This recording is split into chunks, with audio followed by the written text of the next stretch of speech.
ᱦᱤᱡᱩᱜ ᱛᱟᱵᱚᱱ ᱯᱮ ᱡᱟᱦᱟᱸᱭ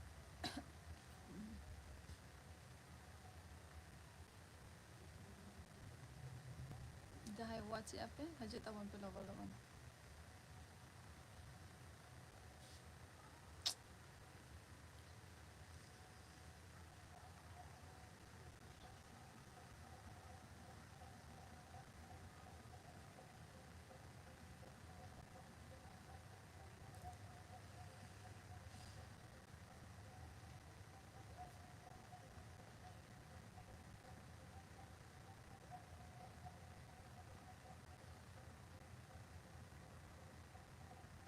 कमेंट पे जहाँ वाच अभी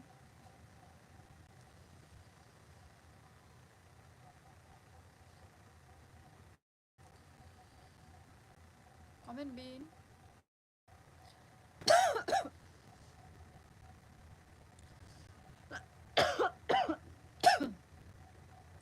जहाँ भी वाच अभी कमेंट बिन उसरा कमेंट तब पे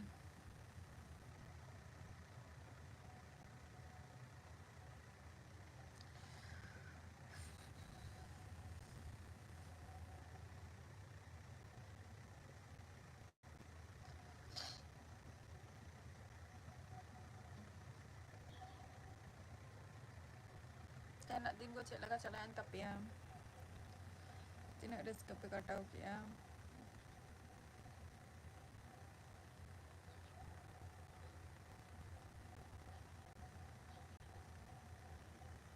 कमेंट पे जहाँ पे लाइक किया पे कोई कटी कमेंट बिन जहाँ के कना बिन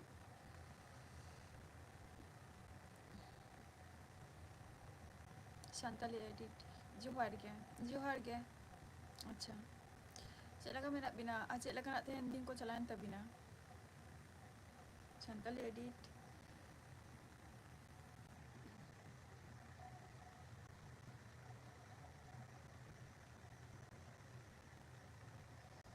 साउंड को भागी आवाज आजुबो कना तो कटी कमेंट ते लेगोत का पे से साउंड वॉइस आवाज टा ठीक हजू कना तो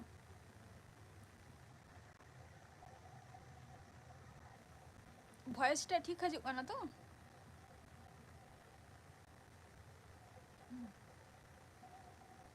हैप्पी न्यू ईयर अच्छा हैप्पी न्यू ईयर 2024 और जतो हरा जते दिनटा अबिना आरकी दिनटा जते नवा शर्माटा भाई ठीक चला तबिन मा और कभी कहो जाते सक्सेस हुयुमा अडी कम गे आंजोमो काना चिता उनका काना बाई बुझा दाड़ा काना माने नय नाइट रिसेंटली नाइट जे दिन खनी कराइआ डायरेक्टिंग कराइआ निंकाना मिटन प्रॉब्लम देखा खाना और जखन मिटन सेटिंग्स काते माने झतो को आपे को आर के एडवांस रिंग जाना हचो आपे जे तमार नियर टाइम रे लाइव रिंग हजू काना ओना रे दो किंतु उनका बांग हुयु काना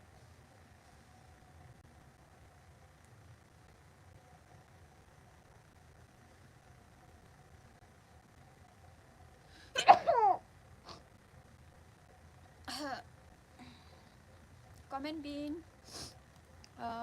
शांताली एडिट मने हय फोन खन कटी झल रे मेना मिया अच्छा फोन को कटी झल रे मिया आरो तिना स्टोरी चला एक बार फोन भीतरी चला तो बखान दो कमेंट बिन नहीं तो ठीक गया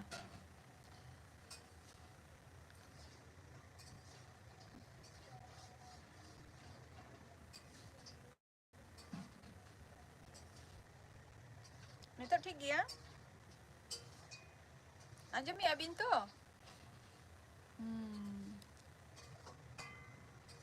चला अच्छा चला चेक दिन कटाइन तभी नते हैं तीन मस्त बिन कटाओ के अले बिन ओका कोड़े दारान बिन चला लेना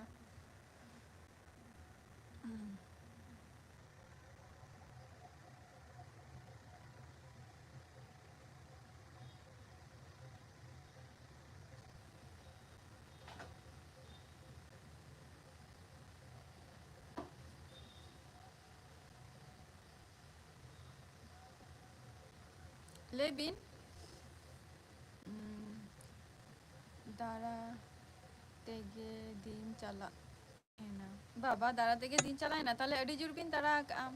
अडी मौज के चलाओ कान बिना दिन को ताहले बिन लिया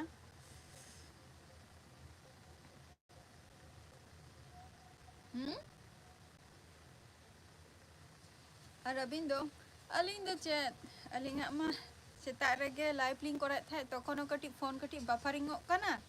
चलाओ चलाओ तेगे आबार जखन सेता रना आरकी जेटा लाइव लिंक करे ताहे तुंगु तुंगु काते चला कना कि जानी निये साल हो चे तुंगु तुंगु काते के चला आसे चेता बांग बुझे कना किंतु नापाय ताहे रना बन चेष्टाया बन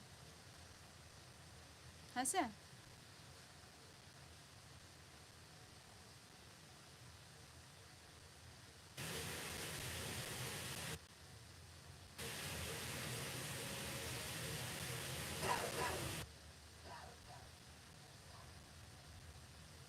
कमेंट पे बाद बाकी जहां को मेना पिया से कटी कमेंट तबो पे चेलका दिन को चलायन तपिया ले तबो पे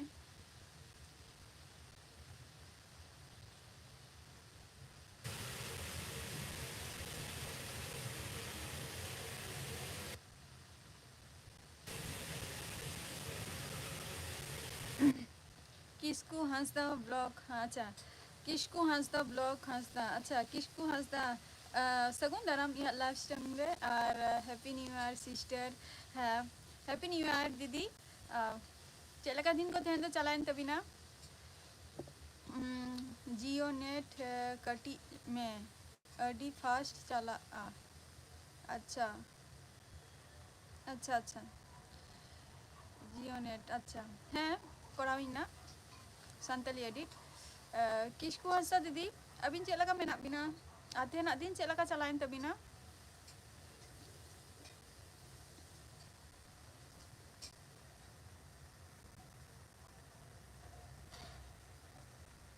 कमेंट पे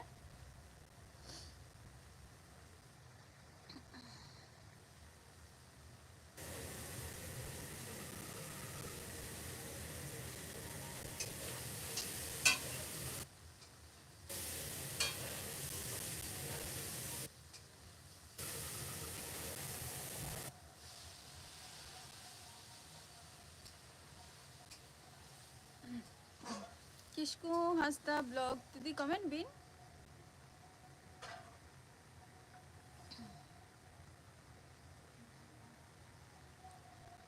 संताली एडिट कमेंट बिन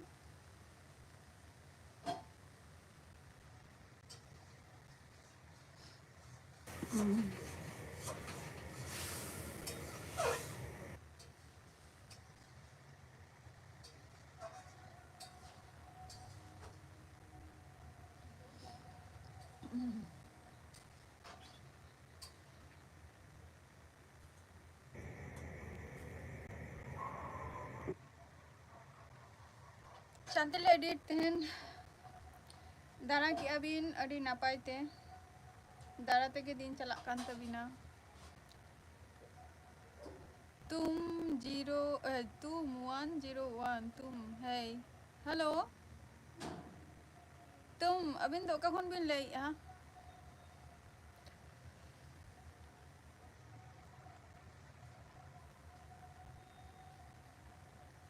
तुम अबिन दो का बिन ले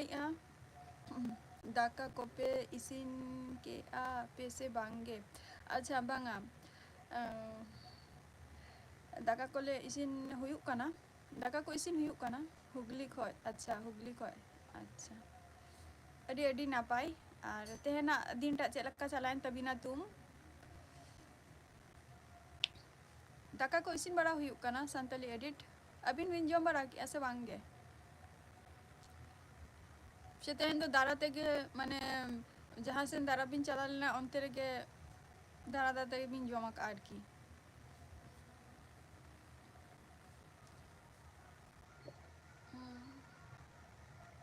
तुम कमेंट में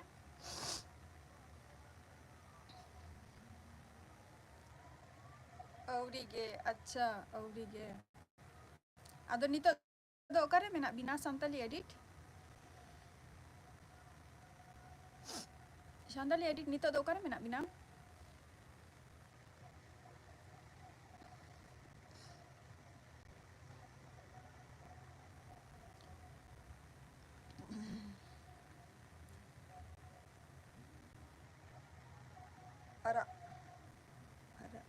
अच्छा orang ada menak bina अच्छा arabang ko chelaka bujak kana rasoi kisku happy new year दीदी किसकू ब्लॉग दीदी हैप्पी न्यू ईयर और तेहना दिन को चलका चलाइन तबिना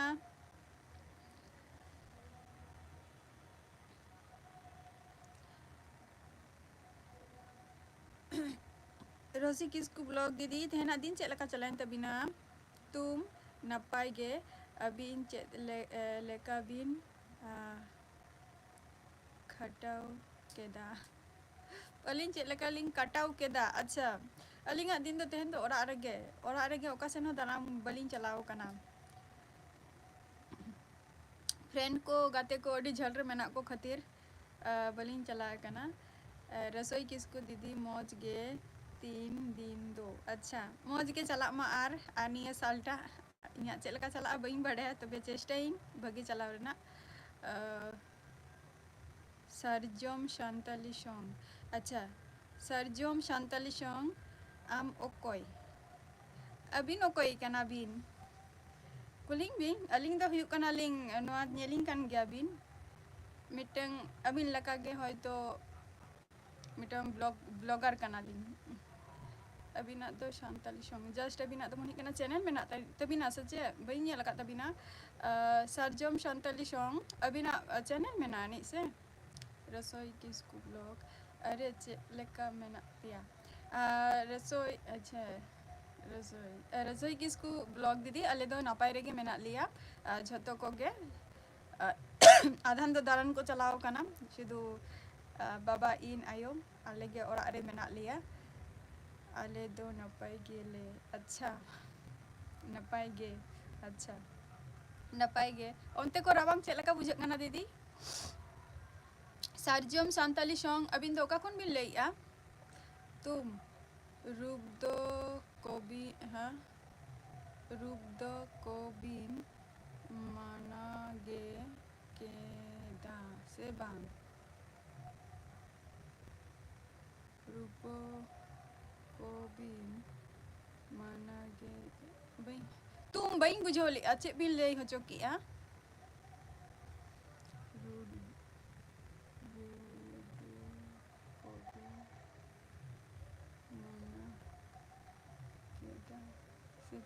अच्छा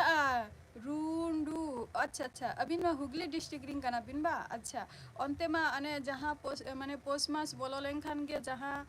किछु हल्का को साक्रातो आ जेटा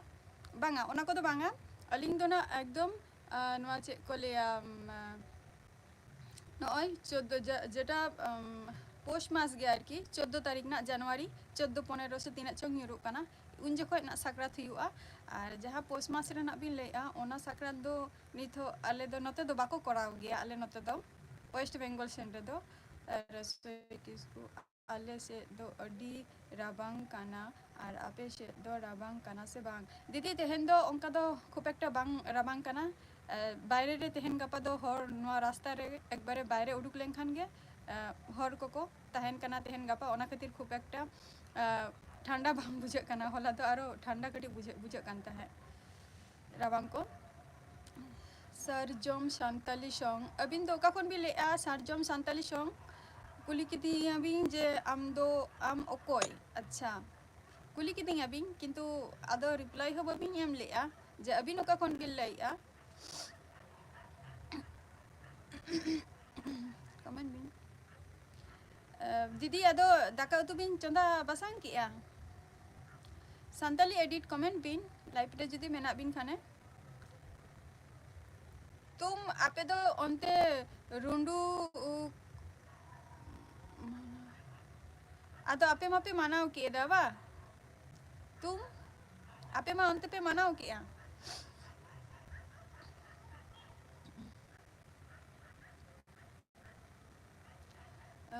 जहाँ बिन लोग केदा ओना दो सकरात जहाँ बिन लई के अच्छा जहाँ बिन जहाँ बिन लई केदा अच्छा হয় ওনা তো সাকরাত হয় ওনা তো হয় মানে পৌষ মাস যেটা ফার্স্ট বলো না আর কি ডিসেম্বর চালায়েন আর কি ओना गे तो को माने हुगली हाना पारम हरमा ओना गे जस्ती को मनाव गया माने अंतरिन जस्ती को मनाव गया जेटा भी लेके रुंडू रुंडू साकरात जहाँ को लेया और मिट्टा में ना अनि जहाँ साकरात ओना दो अबो सांतार जतो गे को साकरातोआ ओना दो अबो सांतार हो बंगाल हो आशीष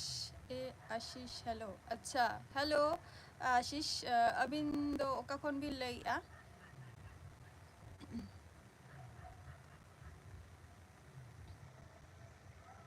आशीष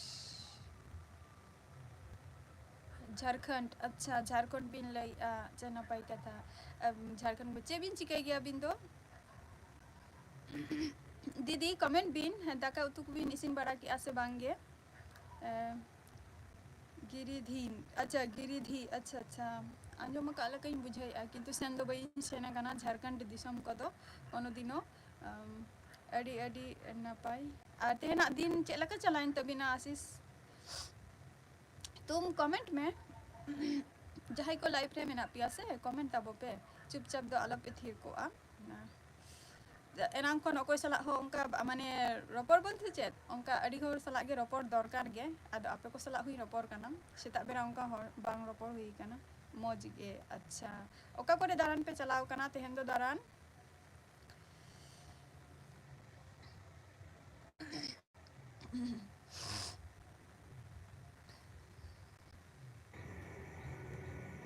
तेहन दो ओका कोरे दारान पे चलाव कना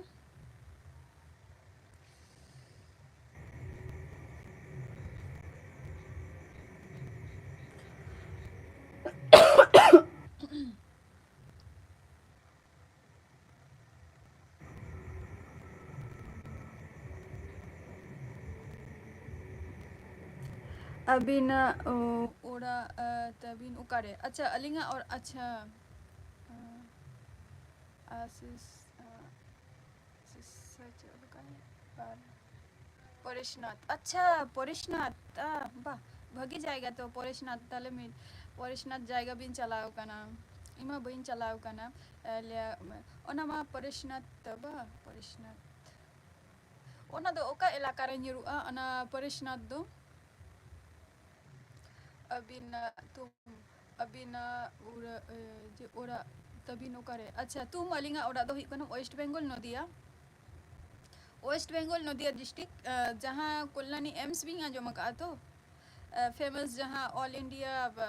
मेडिकल साइंस जेटा मेना दो ओना सुर सुर तलिंग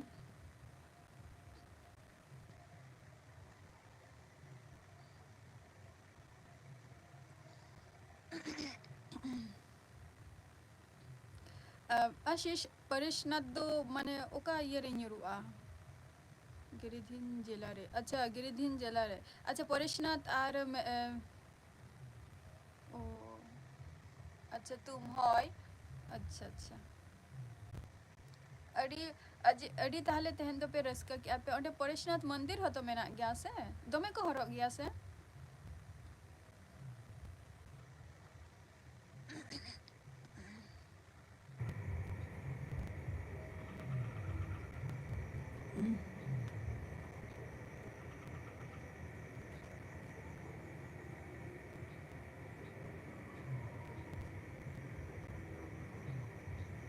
आशीष दोमे को हरो गया से चे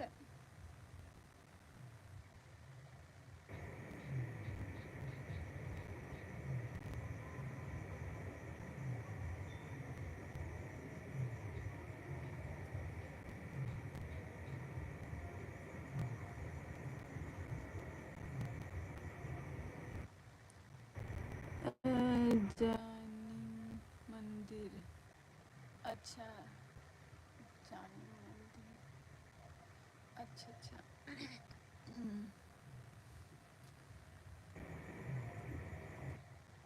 जानी मंदिर बा अच्छा अच्छा अड़ी चला हुआ दारा को हो अंते इमा बइन छे ना कना ओना को जाएगा तो आंजो मक इन तबे जहाँ को लाइव रे मेना पिया से चला पे जखन टाटका आलो पे चला कटी ले हटवाई पे जे चला कना ले मेनते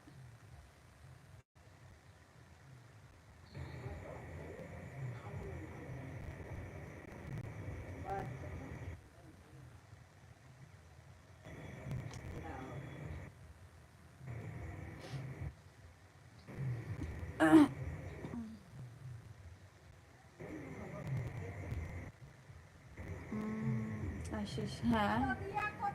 हाँ आदो नितो तो तीरे पे है ना ओरा दो से ओरा नितो औरु पे सेटेरोआ तो आशीष जहाँ रे दानन पे चला लेना ओरे को तो पे रिटर्न पे है ना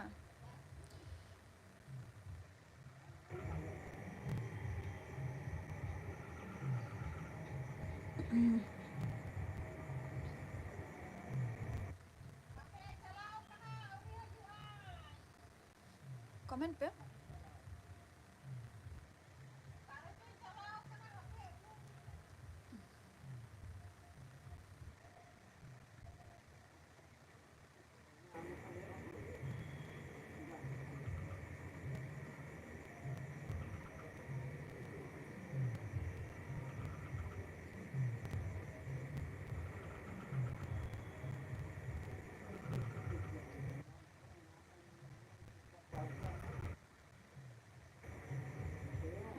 tu isang basang kodo hina Sabina ba ising basang kodo chaluk kan gya ar tehen do ing ayoy chondai ai ising basang ai chaluk kana अभी ना इसी बसंग को हुई ना से बांगे और अभी तो आशीष 15 जनवरी मेला लगा कना अच्छा 15 अच्छा जनवरी अच्छा ओना दो माने इहिलो खन मेला हुई कना और ओरा रेगे अच्छा ओरा रेगे मेना पिया 15 जनवरी ओंडे हुई कान तपिया हुई कना ताले ओना दो माने परेशनाथ मंदिर रे ओना मेलाटा दो परेशनाथ मंदिर रे हुआ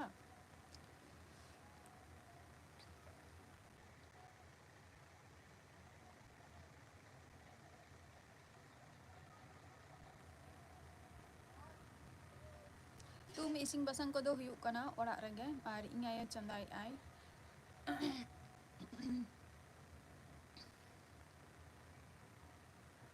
तुम आम दो चेम चिकाई गया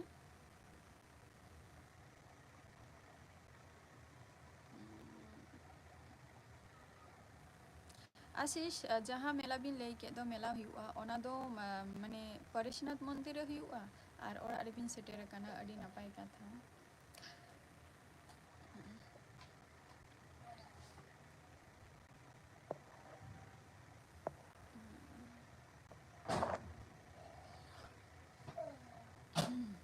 झारखंड onte do जस्ती हिंदी तेगे को रोर गया से बा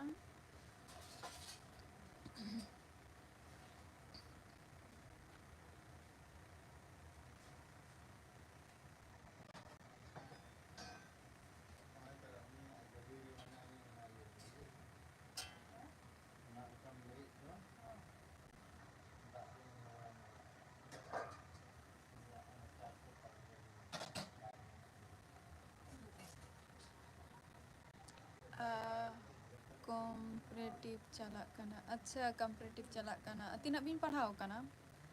हाँ अच्छा तुम तीना बिन पढ़ाओ कना आशीष अच्छा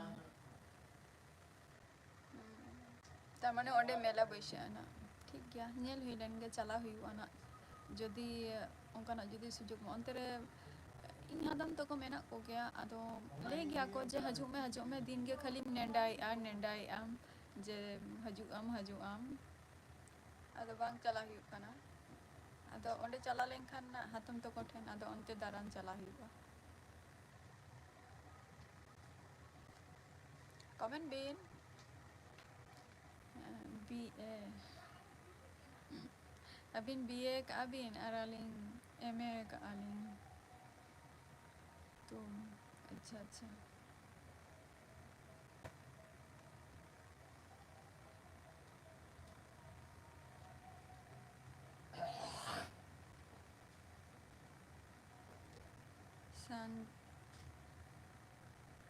शांति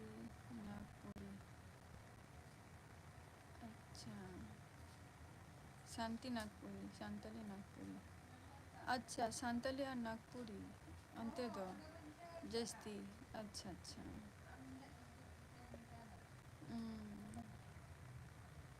झारखंड सेन रे दो बांगा दो रोपर को आन थे जस्ती दो चेत पे रोपर गया ओका भाषा ते हिंदी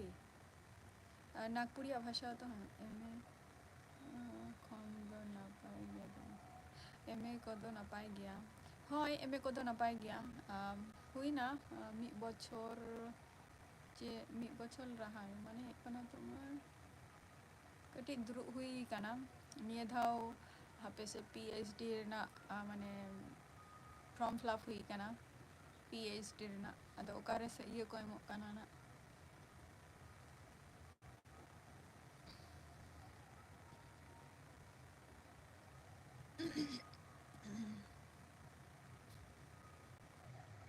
कमेंट बिन आशीष अदो नितो दो तेहन दो आशीष ओरा रे दो दाका को बिन जमा से बांगा देव बास्के है हेलो देव बास्के और हैप्पी न्यू ईयर देव बास्के और आशीष तो हैप्पी न्यू ईयर बहन जनाओ का बिना अरे अरे इन 8 क्लास कोनो प्रॉब्लम बांग कना अदि चेक बिन चिकाई गया आशीष अबिन चे अबिन चिकाई गया देव बास्के अबिन दो का कौन बिन लाई या और हैप्पी न्यू ईयर देव बास्के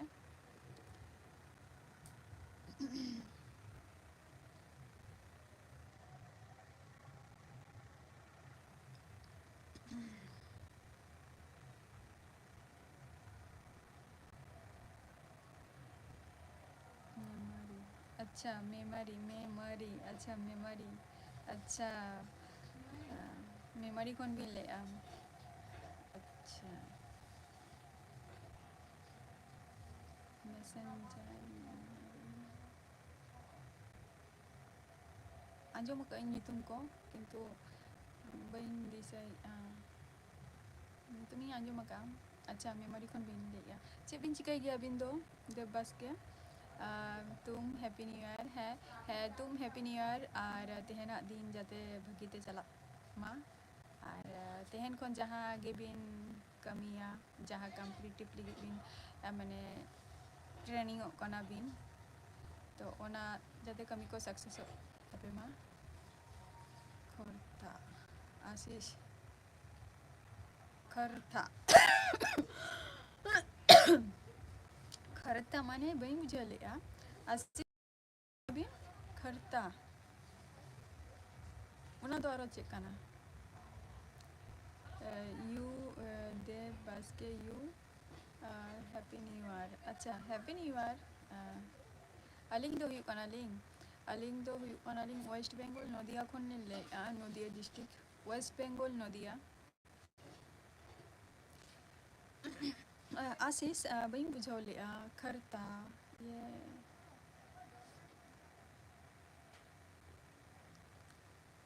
खरता बोलते इन कुली के बिना जे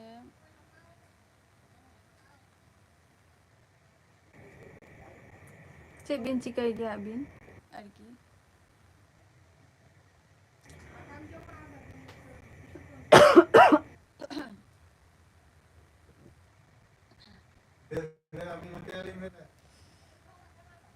कमेंट पे ओ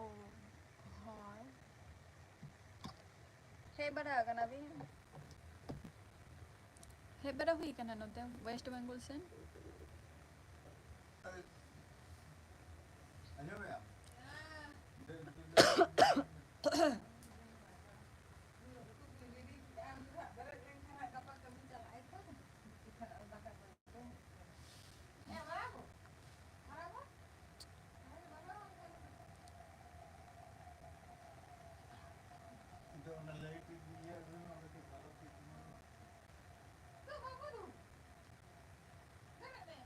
आशीष इंदो इन मना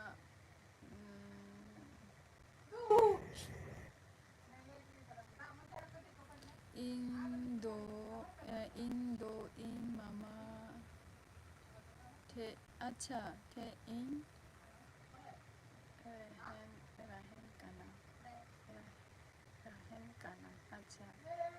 देवघर रे अच्छा अबिन दो देवघर रे मेना बिना मामा तको ठेन अच्छा अच्छा अच्छा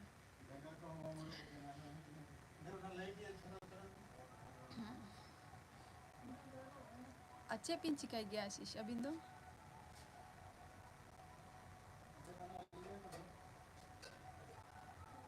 आशीष अबिन दो चे पिन चिकाई गया अबिन ambition do chet kana अच्छा तुम अलिंगा ambition do chet kana अलिंगा ambition do mitang ge kana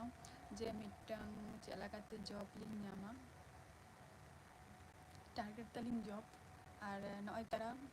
YouTube re jodi success ok khan ling ma adi adi napai katha niye taling ambition to আর বাদ বাকি মা মেনা গিয়া টুকটাক কিন্তু সব থেকে যাহা দরকার আর কি মিটান জব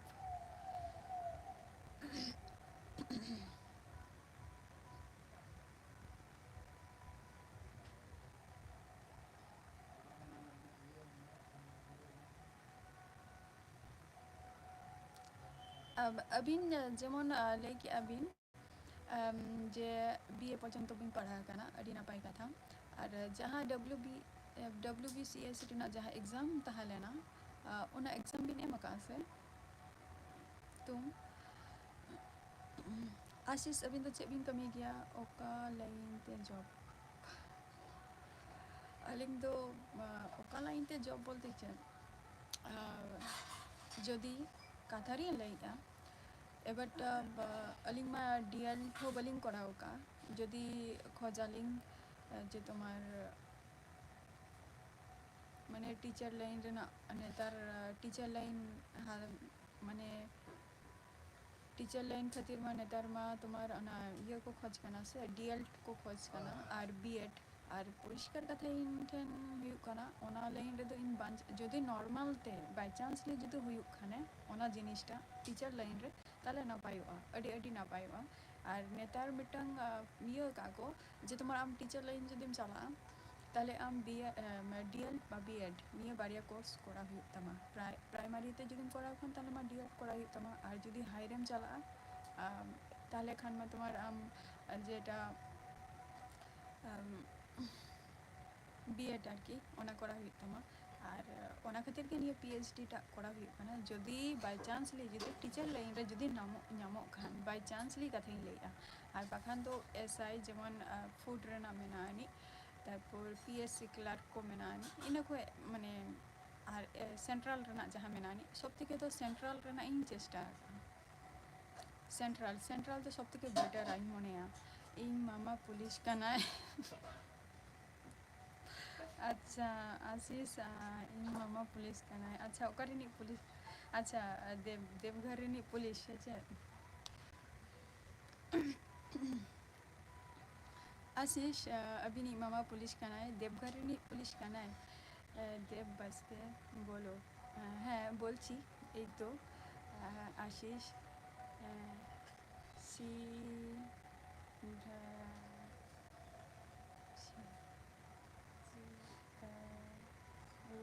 सी दारोगा अच्छा SI दारोगा अच्छा SI सब इंस्पेक्टर दारोगा अच्छा सब इंस्पेक्टर अच्छा WBCS के दा হয় WBS एम का आले দেখা যাচ্ছে হয় নিয়ম এসা মনে হি পানা হয় নিয়ে ধাও নিয়ম এসাতে পে ধাও লি এম का পে ধাও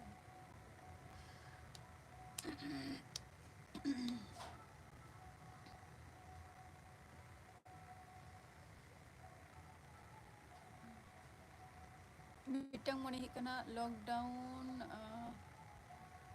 लहारे से लॉकडाउन मध्य रे ओना ये दिशा बांग है इनकना तो बन जोखन आशीष अभी मामा SI माने सब इंस्पेक्टर दारोगा Kanai police Kanai sub inspector police Kanai ताले अभी तो चेपिन चिकाई गया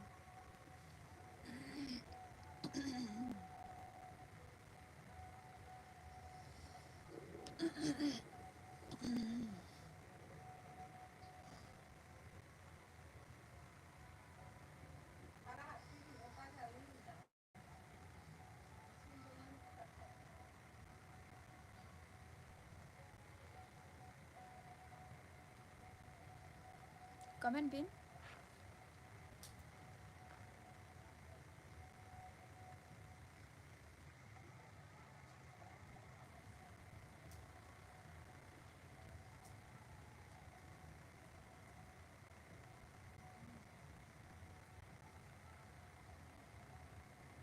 Comment पे सेंट्रल बीन ले दो सी हाँ सी सी एस एकदम सी एच सी एल और सी जी एल हाँ निया को आरो मेनानी सेंट्रल लेना जहाँ यू ओना सब तक बेटर लिंग मोनिया अलिंग दो सेंट्रल लेना ओना लेना कोनो ये बांधता है ना माने अब वेस्ट बेंगल लेना तो जहाँ राज्य आर की ओना को दिन मोने आजा को दिन हुआ तीसो रिजल्ट हुआ तीसो माने दो नंबर जिनिस टा जास्ती हुआ सेंट्रल रे दो बांगे ओना दो मिटंग मेनाया मिटंग अंकल मेनाया बाय दीदी सो रहा हूँ गुड नाइट बाय दीदी अच्छा उन्हें लगन बिन जब किदा अच्छा दागा को और आरे बिन जमाते हैं दो सेंट्रल रेना तो एकारोंते मिटंग काका लेंगी गया माने नीचे शुरुआनी जे रिलेटिव पार्टी तो उन्हीं काका दो माने सर्विस गया इंटेलिजेंस ब्यूरो रे आदो मेटालिंग गया जे नुआ फलागिन हाना दो राज्य रेना दादो ब्यूरो इंटेलिजेंस ब्यूरो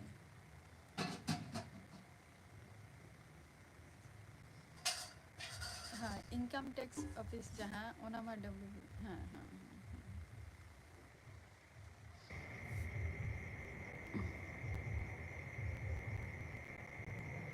एकदम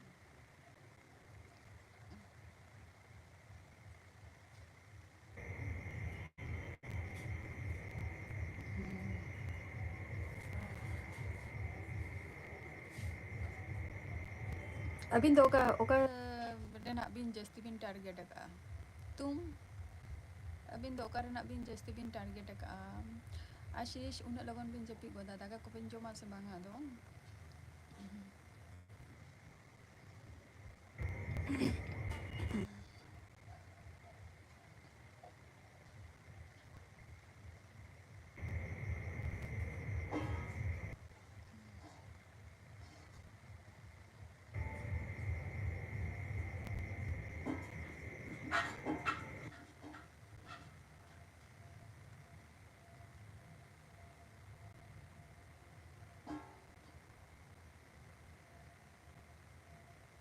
रेलवे अच्छा उन्हें बिन टारगेट का अच्छा नहीं उन्हें हो ठीक गया अभी ना तो कोनो आईटीआई को ताहले तो बिना सच्चे अपेंटिस व जहाँ बिन कोड़ाव लिया अपेंटिस वेल्डर या फिटर या जे कोनो आर की आईटीआई कोर्स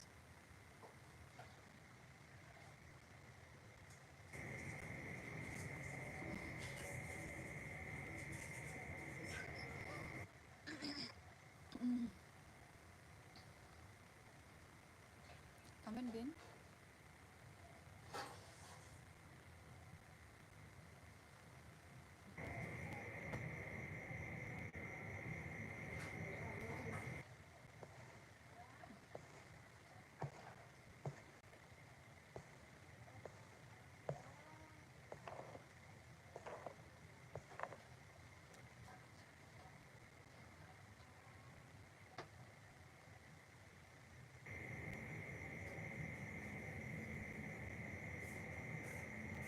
कमेंट पे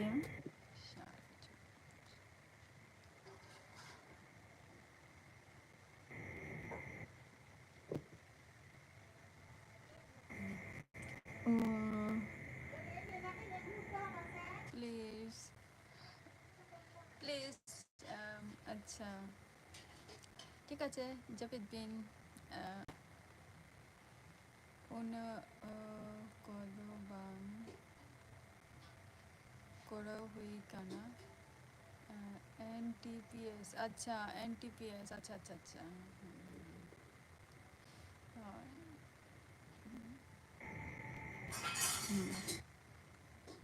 ओना हो ठीक गया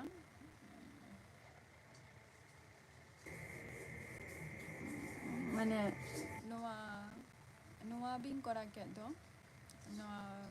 कंपैरेटिव आरकी नोआ तीना दिन धरे चालू कना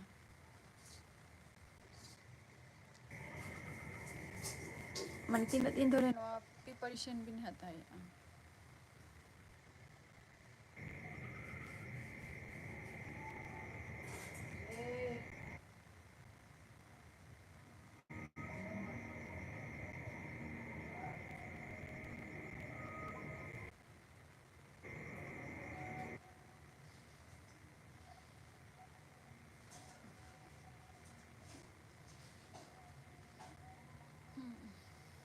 कमेंट पे जहाँ का लाइव रे आयो मेना पिया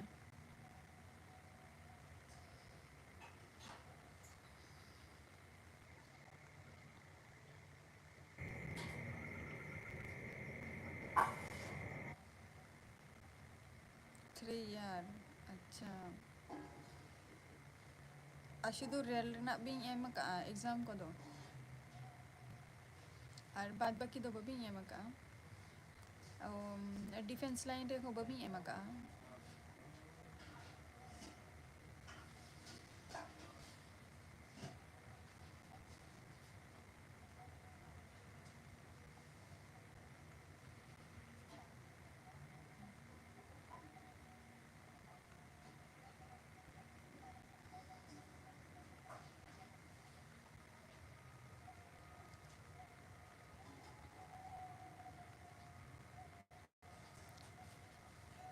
ना कंपैरेटिव बिन ना तो बिन कोड़ा दो ना तो ओड़ा रगे बिन प्रिपरेशन बिन आता है अब कोनो सेंटर बिन एडमिशन करना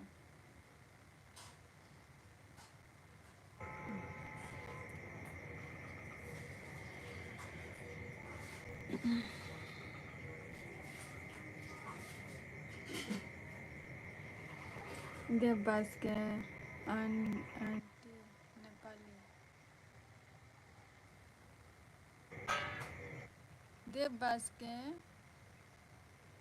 आंटी नेपाली बही बुझा लिया पुलिस लाइन दो देव बास्के आंटी नेपाली दो चे बिन लई किया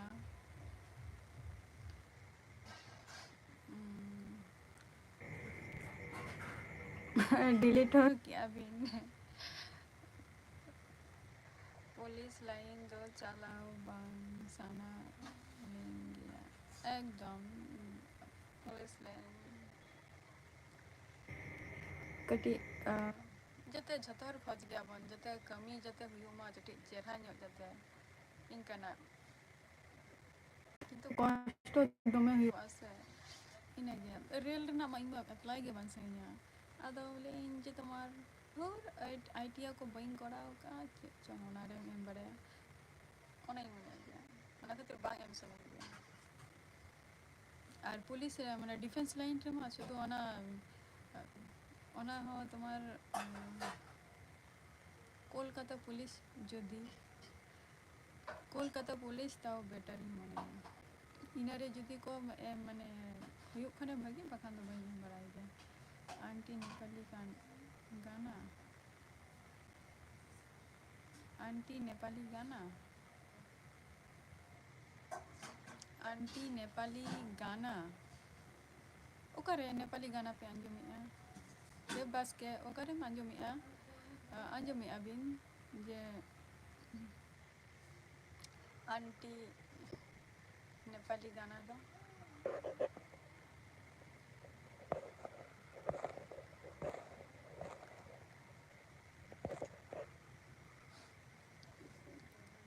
पुलिस घोड़ा बहू बोकाई बोका एम हुआ पुलिस घोड़ा बोका हुआ होय ओना खातिर के इंदो ओना ना तो इंटरेस्ट बचुत तिया मना तो माने माने तो ऑप्शन ही लई गया ना तो ऑप्शन ही लई ओना को तो ओना तो सरी गया बोका मी गया पुलिस तो हां पुलिस तो बन गया ओना तो टारगेट बचुती है या तो खूब एक टाइम ana मैंने CGL जेटा SSC रेना आरकी ओना जस्ती कते मेना तिया आर ओना गे दिन सारा गे जखन के उडुगुआ चिंता जे तीना बार नोआ मिशन रे फेल इन बइन बड़ा किंतु एम अदी इन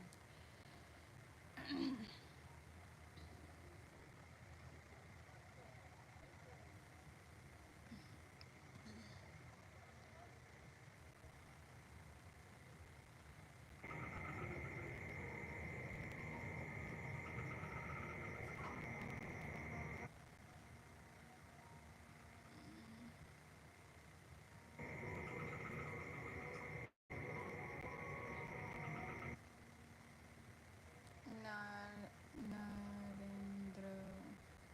का भी नरेंद्र का VYS की अच्छा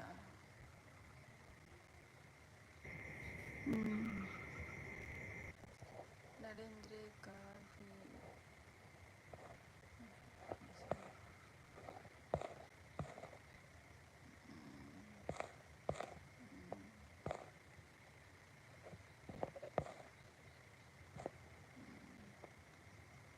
हाँ अच्छा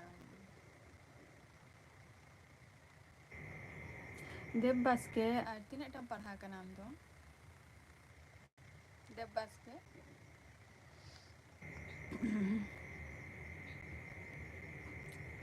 पुलिस रे दो उनका इंटरेस्ट तो बचती है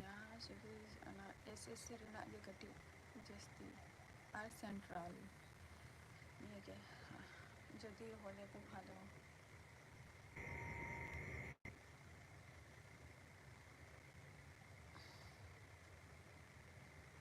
कमेंट पे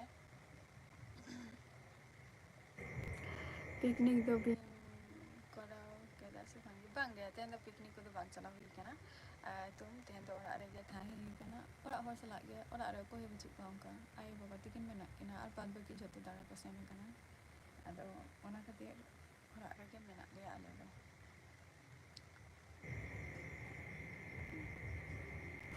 ओका से नो बांगा और अरे के इसिंग बासंग हुई का ना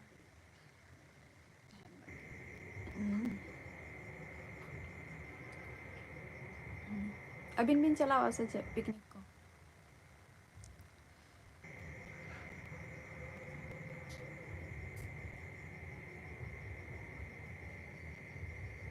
देव बस के मैसेज टा चेता एम डिलीट इटा जुदी बबिन ताले बांग्ला तो ऑल बिन बाखान दो चेक बिन लेगा बांग्ला तो ऑल बिन बाखान दो बांगे अच्छा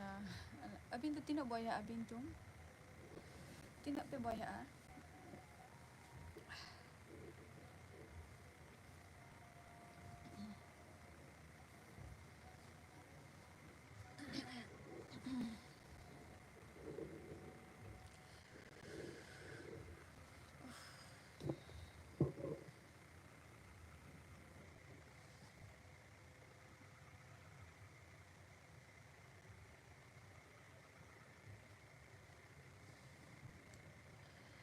देव बस के कमेंट में क्रिकेट मैच ताहे कना अच्छा तेन क्रिकेट मैच ताहे कना अदो दारे ना पिसे तुम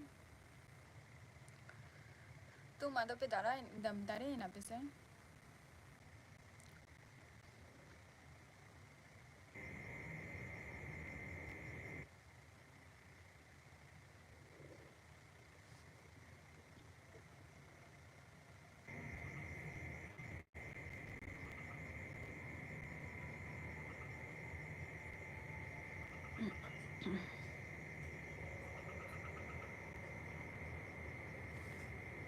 देव बस के कमेंट में मैसेज एम डिलीट गिरी का कना चेदा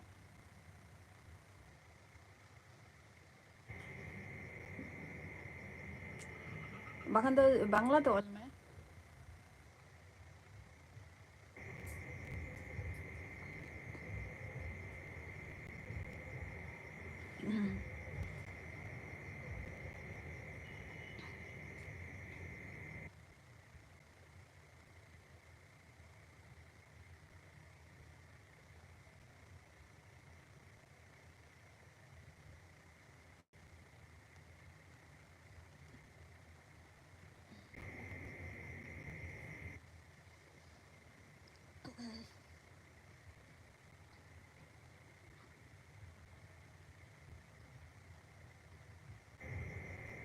কমেন্ট বিন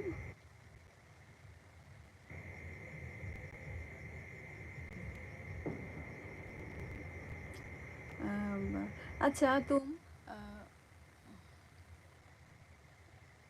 बांगे अच्छा बापे दारे करा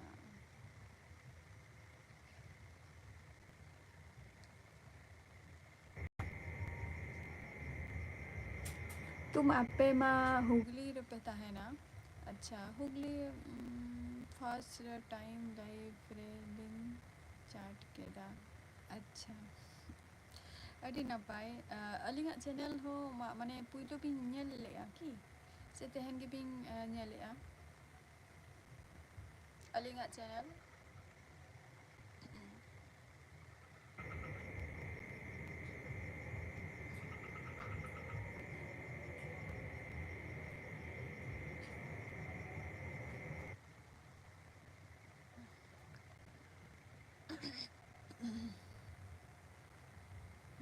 अच्छा जोहार गे माता हले बबिन लाई लेआ जे कुली के बिनाई जे फर्स्ट टाइम माने या नवा चैनल रुमी हजू कना से निया लहारे बिन हे कना लहारे मा बिन दिसे बिना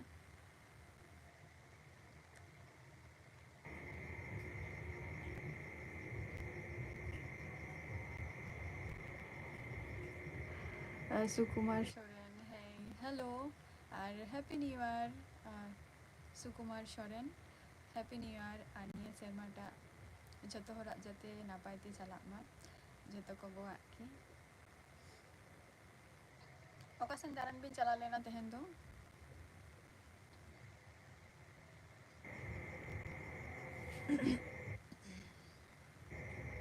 चेक लेका मेनामा है नापाय रेगे में निया ओकासन होगा दारन दो बान चला करें 6 month 6 months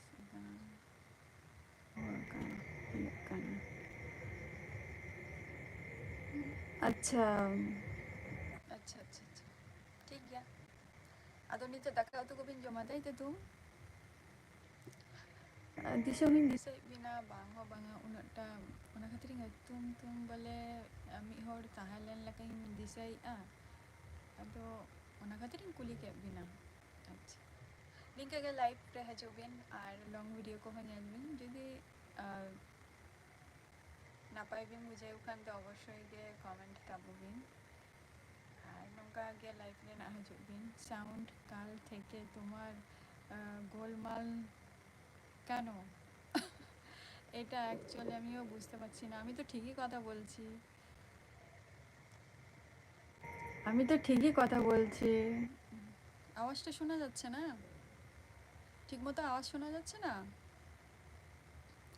কেন আপ ডাউন করছে বুঝতে পারছি না এটা ডাইরেক্টলি লাইভ চলছে তো তাই না হলে আমি আগে যেইভাবে লাইভ করতাম সেইভাবে লাইভ করার সময় কিন্তু কোনো ডিস্টার্ব হতো না যে সাউন্ডটা সাউন্ড কাল থেকে না না আচ্ছা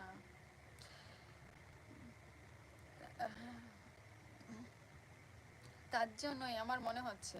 যে আমি ডাইরেক্টলি লাইভ করছি বলে তার জন্য হয়তো হতে পারে নাহলে তো আমি আগে যেই মর্নিংয়ে যেই ব্লগগুলো মানে মানে এক্সাম হওয়ার আগে আর কি যেই ব্লগ মানে যেই লাইফে এসেছিলাম তখন কিন্তু মানে সাউন্ডগুলো কিন্তু ঠিকই ছিল ডিনার ও হয়ে গেছে তোমার না ডিনার হয়নি আজকে আজকে এখনো হয়নি চলছে রান্না চলছে তোমাদের হয়ে গেছে সুকুমার সোরেন তোমাদের রান্না হয়ে গেছে খাওয়া দাওয়া হয়ে গেছে আবার টেস্ট লাইভ লাইভ রে বিন हजूआ আবার 30 अच्छा 30 तो बांगा गापा गेलिंग हजूक कना ना और निया कोई दिन दो ना एग्जाम को बचू काना अदो लाइव रीलिंग हजूक कना गापा लिंग हजूआ ना आरो निया 8टा खन गे ना लिंग हजूआ और सुकुमार सोरेन रान्ना को रान्ना के করছা আচ্ছা করছে রান্না কে করছে আচ্ছা রান্না রান্না আজকে আমার মা করছে রাতের বেলাটা মানে আমার মা করছে আর দিনের বেলা আমি করি রাতের বেলা মা করে আপাতত এখন বাড়িতে সেরকম লোকজন নেই, আর কম লোক আছে সেই কারণে।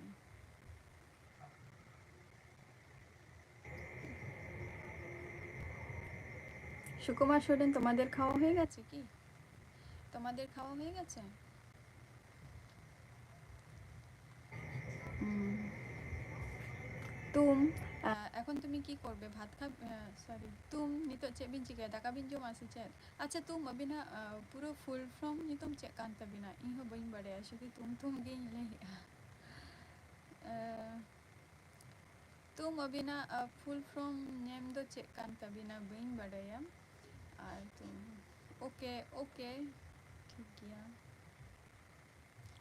সুকুমার সোরেন, তোমার খাওয়া হয়ে গেছে?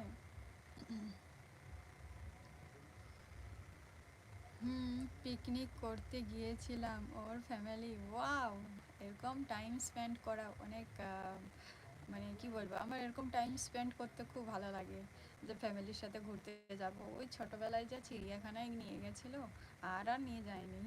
এখন যে মনে হচ্ছে যে না আমি চিড়িয়াখানার মধ্যে বেঁধে রয়েছি। Good night. হ্যাঁ, good night, sweet dream, happy new year তুম। আর দিনটা তোমার শুভ যাক, দিনগুলো ভালো করে কাটুক।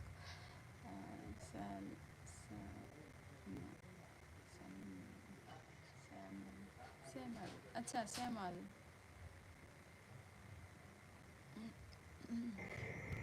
তো পিকনিক করতে যাওয়া হয়েছিল, কোথায় যাওয়া হয়েছিল পিকনিক করতে?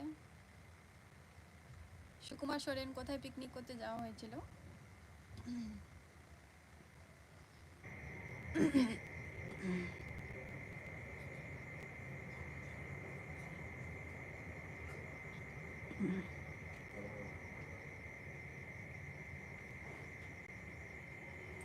পিকনিক করতে আমি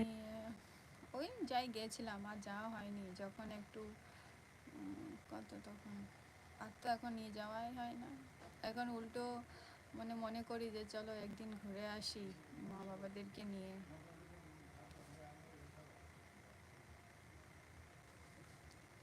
কোথায় ঘুরতে গেছিলে তোমরা পিকনিক করতে?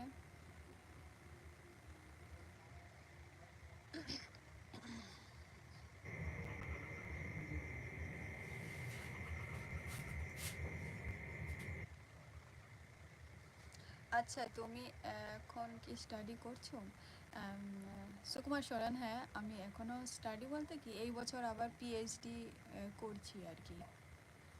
অ্যাডমিশন নিয়েছি, দেখি কি হয় পিএইচডির জন্য। ওটার মধ্যেও তো সেই এক্সাম দিতে হবে, নেট এক্সাম, তবেই তো আমাকে টার্গেট করবে, নাহলে নেবে না। ওটাই যদি কোয়ালিফাই করতে পারি তো এই এই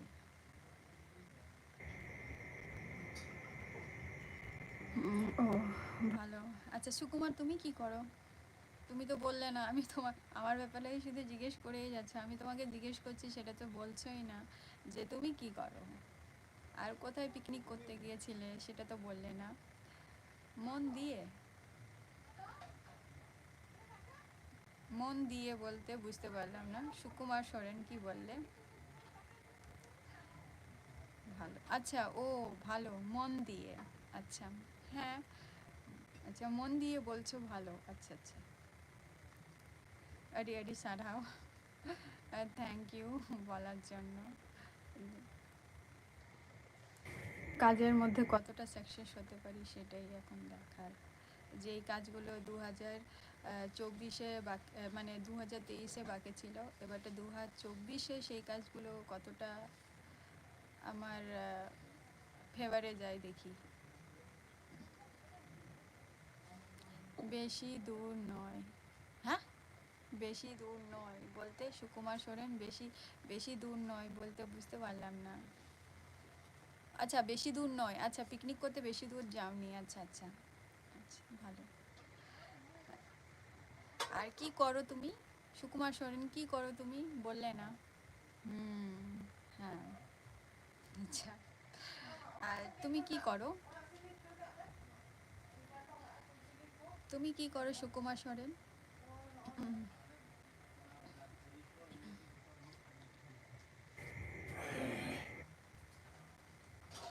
বলো।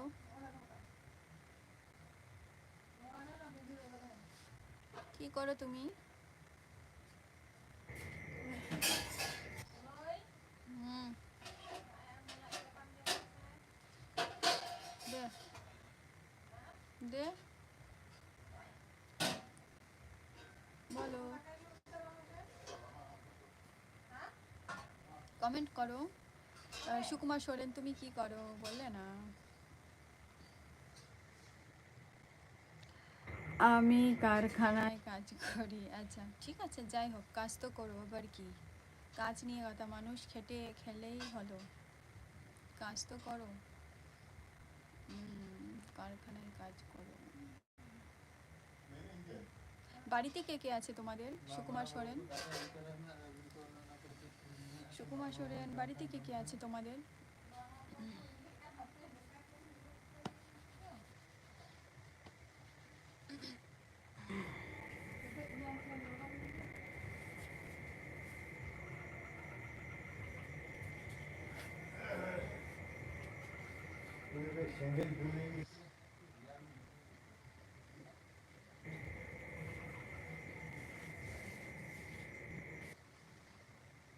কমেন্ট করো।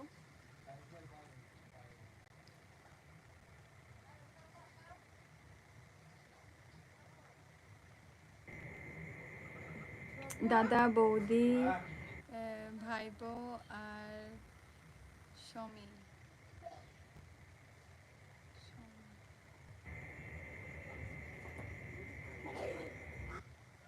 আচ্ছা,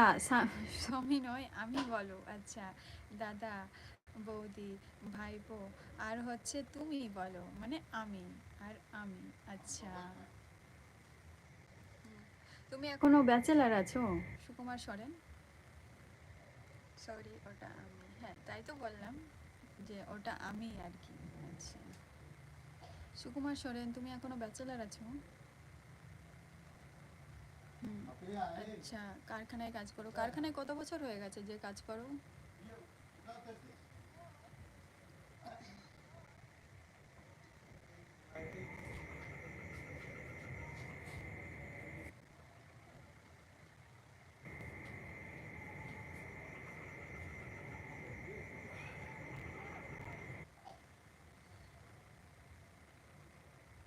হুম,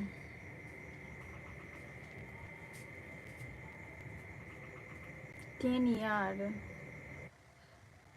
কাজ অতদিন আগে করেছো আর এখনো ব্যাচেলার আছো? মানুষ কাজ পেলেই মানুষ তাড়াতাড়ি মানে বিয়ে করে নেয় আর কি। আর তুমি তো একবারে মানে কি বলবো, 10 ইয়ার কাজ করছো।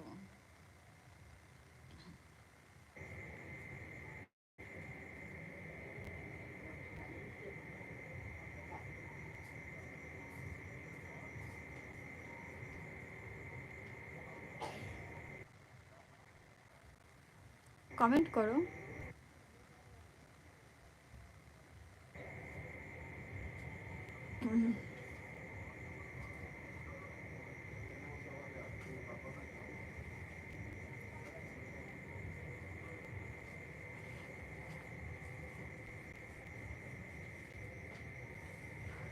বিয়ে করা খুব একটা ইচ্ছে নেই তাই। আচ্ছা, ব্যাচেলার থাকাটা সব থেকে বেটার না? একটা কথা মানে, ব্যাচেলার থাকলে না মানে এক্সপিরিয়েন্সটা বেশি বাড়ে, যে মানুষের লাইফটা কেমন গেছে, কোন মানে কি বলবো, কোন প্রবলেমের দিক থেকে সে সামলেছে, এসব অনেক কিছু জিনিস সেটা মানে বুঝতে পারি আমরা আর কি। এক একটা লোক আছে।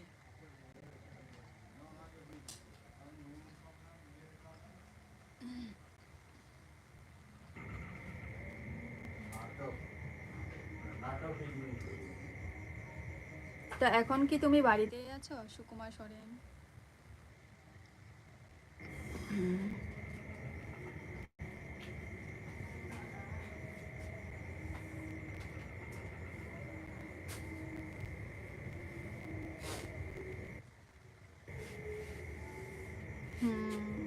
আচ্ছা, বাড়িতেই,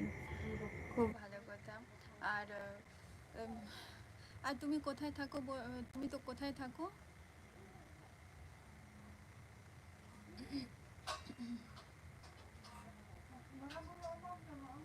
সুকুমার সোরেন তুমি কোথায় থাকো?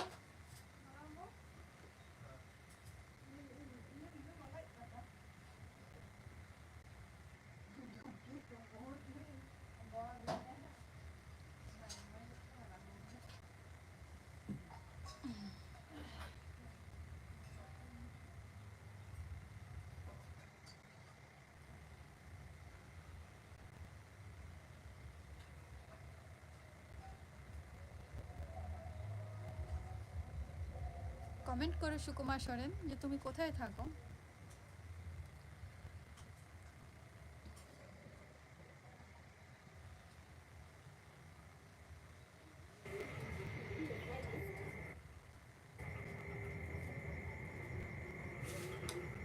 হ্যাঁ तुमसे হ্যাঁ तुमसे अच्छा देवबास के हाँ उन घड़ी दो कर बिन ताहलेना ओका मुलुक रे बिन ताहलेना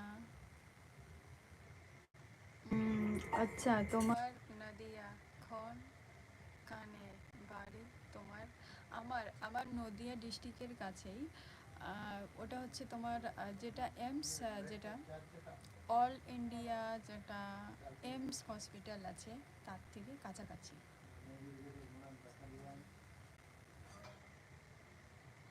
তার কাছাকাছি এসছো এদিকে কোনোদিনও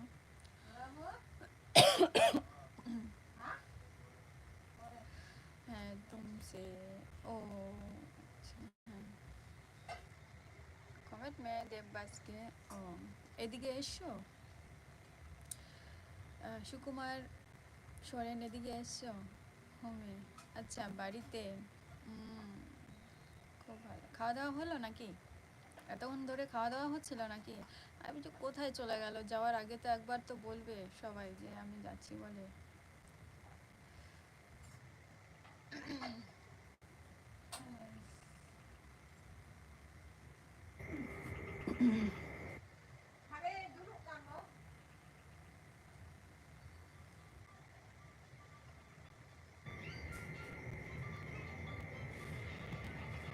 कमेंट पे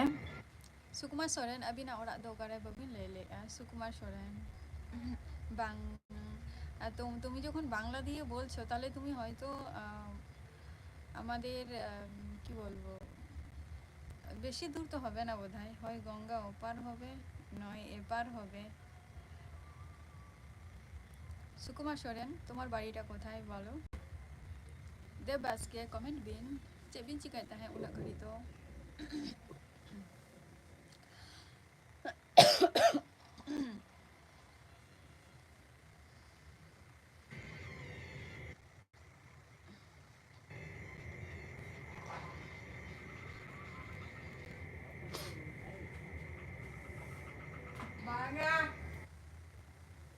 सुकुमार सोरेन बबिन कमेंट ले कमेंट बिन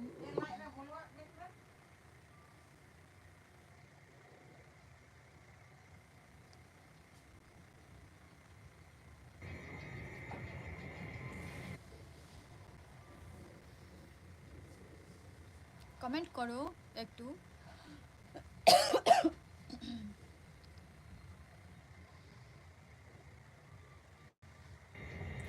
হুগলি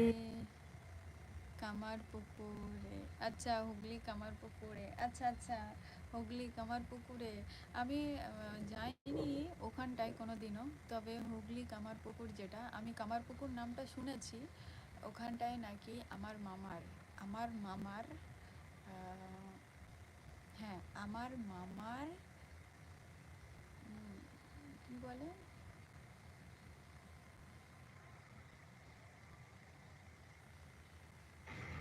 আমার মামার আর কি কি একটা রিলেটিভ যেন আছে ওই দিকটা কিন্তু আমার মামার নিজস্ব নয় মানে বলতে গেলে ওটা আমার মামির দিক থেকে আমার মামির ওই দিকটা রিলেটিভ আছে কামারপুকুরে আমি নামটা শুনেছি কিন্তু যাইনি কোনো দিনও সেখানটায়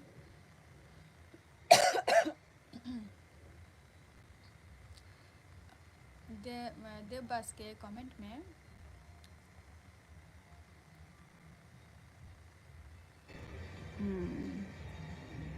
আমাদের এদিকে এসছো তুমি? সুকুমার সোরেন, তুমি এদিকে এসছো?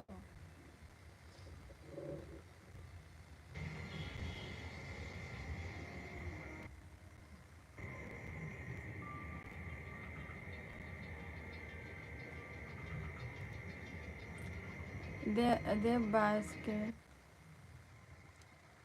দেববাস্কের কোটা মানে ইমেল জিমেল আছে, জিমেল আইডি আছে। এই দেববাসকে কে, ওই দেববাসকে কে? আমা अमरनाथ अमरनाथ अमरनाथ तुमसे अमरनाथ तुमसे अमरनाथ तुमसे बइन बुझावलेदा। अच्छा देव बास्के अमरनाथ तुमसे चे बिन ओले डिलीट बिन कमेंट बिन कटी देव बास्के সুকুমার সরেন, হ্যাঁ গিয়েছিলাম। আচ্ছা, এদিকে তোমাদের কোনো রিলেটিভ আছে? আম্মা হ্যাঁ তুমসে, হ্যাঁ তুমসে, আম্মা হ্যাঁ তুমসে ᱪᱮᱫ ᱵᱤᱱ ᱞᱟᱹᱭᱮᱜᱼᱟ? ᱫᱮᱵ ᱵᱟᱥᱠᱮ, ᱱᱚᱣᱟ ᱫᱚ ᱤᱧᱦᱚᱸ ᱵᱟᱹᱧ ᱵᱩᱡᱷᱟᱹᱣ ᱫᱟᱲᱮᱭᱟᱜ ᱠᱟᱱᱟ।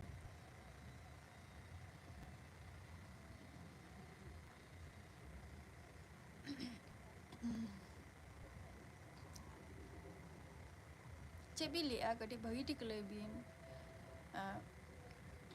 ᱫᱮᱵ ᱵᱟᱥᱠᱮ।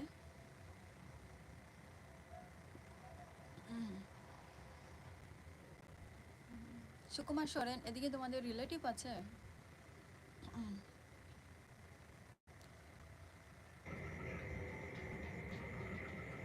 নেম নেম, আচ্ছা NAME নেম, আচ্ছা দেব বাসকে আমার নেম কি? আচ্ছা তুমি এটা জানতে চাইছো তো? আমার নাম হচ্ছে, তুমি আমার ইউটিউব চ্যানেলে গিয়ে অ্যাবাউটে গিয়ে দেখো, ওখানটায় আমি ফেসবুক লিঙ্কটা দিয়েছি, ওই লিঙ্কে দিয়ে ক্লিক করো, তাহলেই তুমি বুঝতে পারবে আমার নামটা কি, আমার নেমটা কি। ঠিক আছে? দেব বাসকে ইং আর কি ইয়া চ্যানেল রে, यूट्यूब चैनल रे या अबाउट रे मिटंग लिंकिंग मेंशन का, तो ओना लिंक रे चला बिन ओंडे इया फेसबुक पेज माने अकाउंट मेनानी, तो ओंडे क्लिक बिन ना बडाई ᱧᱟᱢᱟ बिन इया ᱧᱩᱛᱩᱢ टा चेक काना।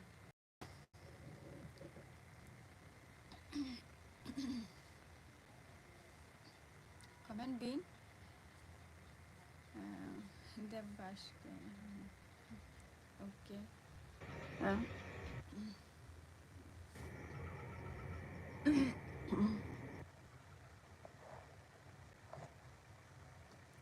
হয় ᱚᱱᱟ ᱨᱮᱱᱟᱜ ᱠᱚᱢᱮᱱᱴ ᱵᱤᱱ ᱟᱨ ᱛᱟᱦᱞᱮ ᱠᱷᱟᱱ ᱵᱤᱱ ᱵᱩᱡᱷᱟᱹᱣᱮᱜᱼᱟ।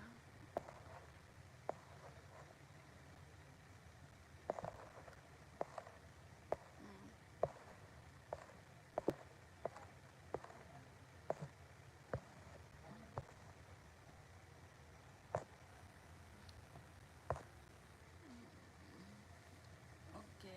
হয়। আর দেব বাসকে দাকা কবিন জম কি আছে বাঙ্গে?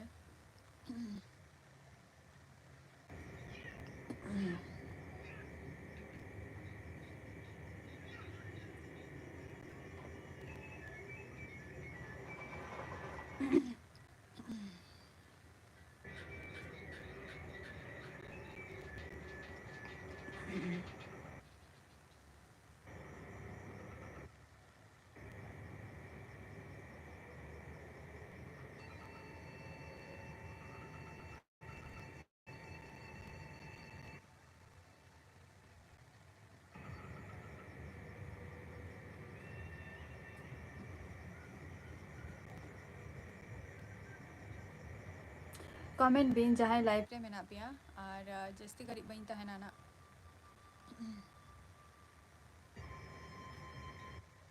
आज जस्ती घड़ी बइन तहना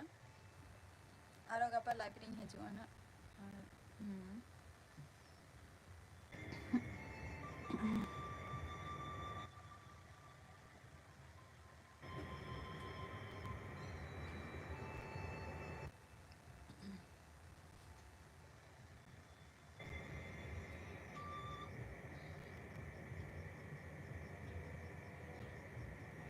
अच्छा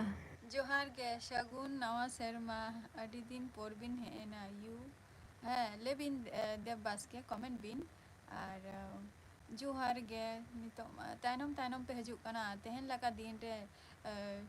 सुष्मिता तेहन लका दिन रे अडी तायनम रिबिन हजू कना हैप्पी न्यू ईयर और फगुराम बेसराओ हैप्पी न्यू ईयर झतो कोगे जहां इरिंग व्यूअर्स को मेना पिया झतो कोगे हैप्पी न्यू ईयर पुइलो दिन रेना पुइलो दिन जाते नापाय ते काटा तापे मा नित हो आर तिना घड़ी बाकी जाते निया पर दिन को जाते भागी ठीक चला मा नियन खोजोआ चे एम चिकाइते अच्छा चे चिकाइते चे दो बांगे फगुराम बेसरा नय आपे को सलागे कटी रपड़ बड़ा हुई कान ताहे आदो आपे गे उन तायनम ते पे हजू काना चेदा कटी मारंग मारंग पे हजू पा आपे मा दाका को जम बिरी माने जम बड़ा काते पे हजू काना मने ही काना और फगुराम तेहन तो ओकासेन दारा पे चलाओ लेना बिन सुष्मिता अबिन होकारे तेहन तो दारान बिन चलाओ लेना न्यू ईयर रे ओकासेन दारान बिन चलाओ काना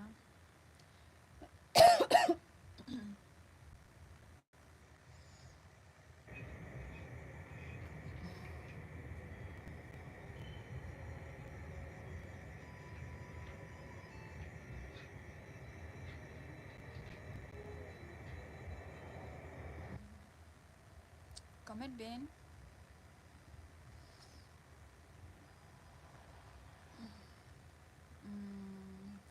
ओका लेका मेना मिया नोआ सेरमा रे लाइन में निया सेरमा रे मा किछु कमी को माने नापाय गे मिनिंग बोलते गले तेहन गापा दो मोटामुटी जे नापाय रे गे आरकी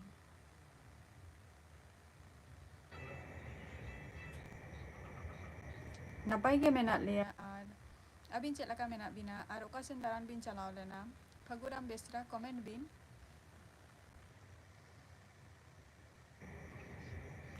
फगुराम बेसरा कमेंट बिन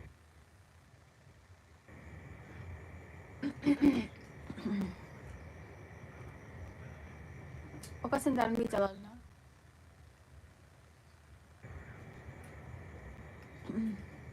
जहां को मेना पिया कमेंट तबो पे कई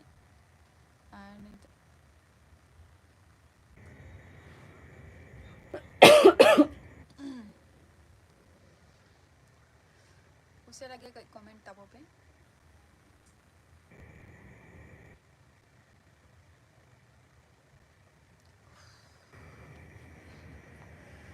ओका कोरे पिकनिक पे चलाओ लेना आले दोका सेन तेहन दोका सेन पिकनिक तो बइन चलाओ कना तेहना दिन तो ओड़ा रेगे दिन काटा खान तिया एडिट कोते अपलोड कोते दिन तेहन दो चलाओ कना अच्छे तो बांगा शुद्ध मिधाव तीना घड़ी आरम दुरुब को विरक्त चाबाय नहीं कमी हो बांग कमी लेंखान हो कमीटा जस्ती आरो पेंडिंग अधिक काना जस्ती समय आरो ᱧᱟᱢᱚᱜᱼᱟ ᱥᱮ ᱵᱟᱝ ᱧᱟᱢᱚᱜᱼᱟ ᱡᱚᱠᱷᱚᱱ ᱧᱟᱢ ᱟᱠᱟᱱᱟ ᱛᱟᱦᱮᱱ ᱛᱟᱦᱞᱮ ᱡᱟᱹᱥᱛᱤ ᱠᱟᱛᱮ ᱠᱟᱹᱢᱤ ᱦᱩᱭ ᱞᱮᱱ ᱜᱮ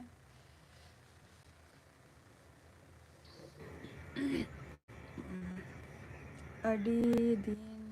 हुईना लाइव रे बाम हजू कांदो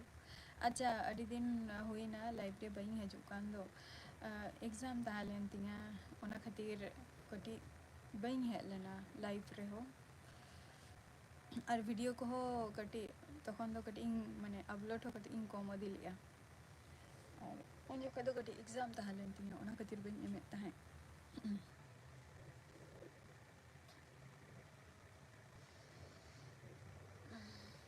कमेंट बिन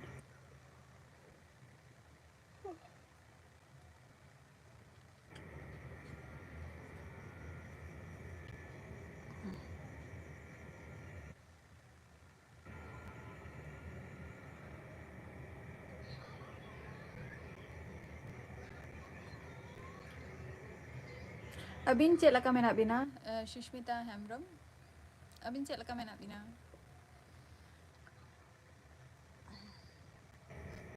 कमेंट बिन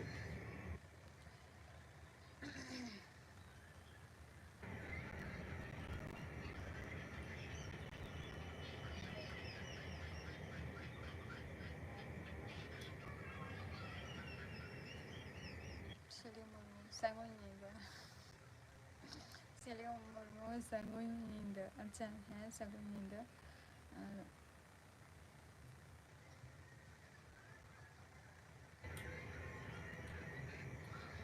मीटिंग कथें ले लगे अलबिन अरिसवा बखान ना बिन लिया जे अरिसवा बिन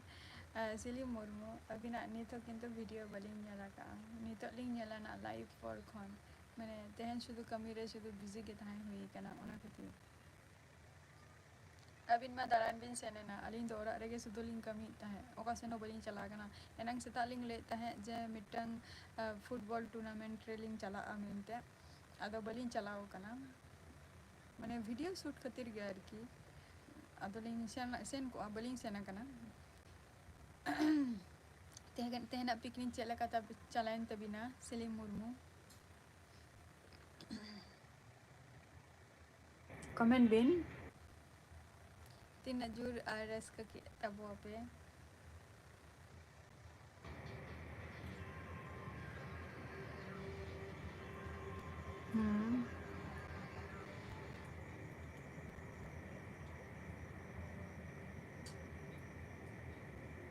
अड़ी नपाई गया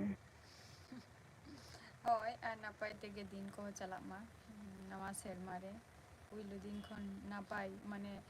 शुरू खन गे नपाई तेगे स्टार्ट हुई और तबे तो ना नपाई दिन दे चला आसे सुष्मिता हेमब्रम लाइव रे मेना बिन खान कमेंट बिन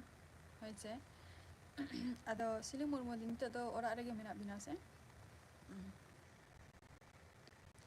वीडियो शूट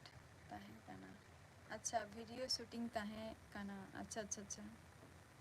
अड़ी मौज कथा ताहले ओना वीडियो शूटिंग माने ओंडे मिटम वीडियो बिन शूटिंग किया जहां रे दारान बिन चला लेना मुकुटमणिपुर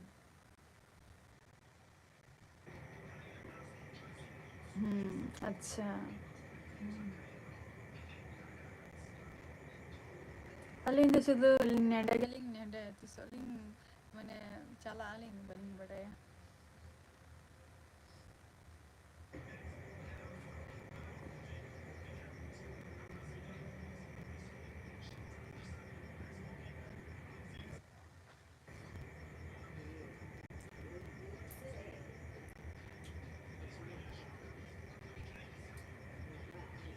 कमेंट बिन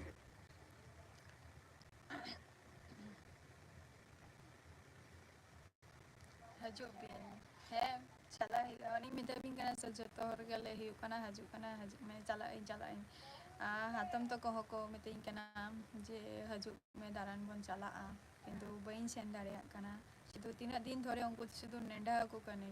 दिन चला ना मैं सेन के बइन सेन कना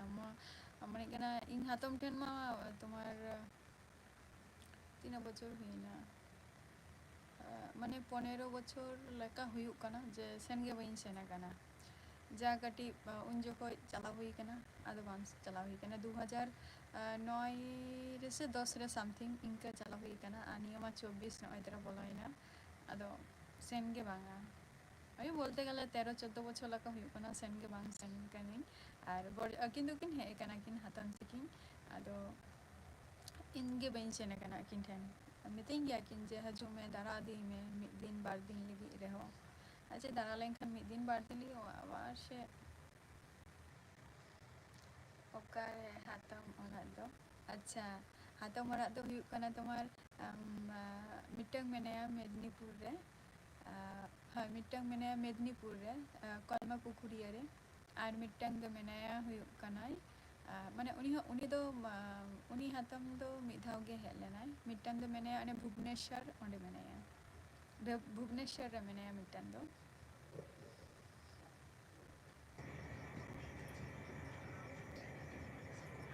और भुवनेश्वर रे दो उनी दो हुयुक कनाय माने इनी माने ई ठाकुरदार की ई ठाकुरदाई आजी भाई माने ई हाराम बाबा खो हुडिंगी जहाई मेनाया उनी हपनरा भुवनेश्वर रे दो और इन बाबा मिश्रात जहाई उनी दो मेदिनीपुर रे मेनाया तो उनी हातम गे मितेंग गया जे हजू में मिधाव दारा दी ओ हाय भुवनेश्वर बखान ᱫᱚ ᱫᱟᱬᱟ ᱟᱹᱰᱤ ᱜᱟᱱᱚᱜ ᱜᱮᱭᱟ ᱡᱮ ᱢᱤᱫ ᱫᱤᱱ ᱦᱚᱭᱛᱳ ᱵᱟᱭ ᱪᱟᱱᱥ ᱞᱤᱦᱚ ᱡᱩᱫᱤ ᱫᱤᱥᱚᱢ ᱞᱮ ᱪᱟᱞᱟᱜᱼᱟ ᱩᱲᱤᱥᱥᱟ ᱛᱟᱦᱞᱮ ᱠᱷᱟᱱ ᱫᱚ ᱚᱸᱰᱮ ᱨᱮᱦᱚᱸ ᱢᱤᱫ ᱫᱤᱱ ᱜᱟᱱ ᱪᱟᱞᱟᱣ ᱜᱟᱱᱚᱜᱼᱟ ᱠᱤᱱᱛᱩ ᱦᱟᱹᱱᱤ ᱦᱟᱛᱚᱢ ᱴᱷᱮᱱ ᱜᱮ ᱵᱟᱝ ᱪᱟᱞᱟᱣ ᱦᱩᱭ ᱟᱠᱟᱱᱟ ᱢᱮᱫᱽᱱᱤᱯᱩᱨ ᱨᱮ ᱡᱟᱦᱟᱸᱭ ᱦᱟᱛᱚᱢ ᱢᱮᱱᱟᱭᱟ ᱟᱨᱠᱤ ᱟᱹᱠᱤᱱ ᱫᱚᱠᱤᱱ ᱦᱮᱡ ᱵᱟᱲᱟ ᱟᱠᱟᱱᱟ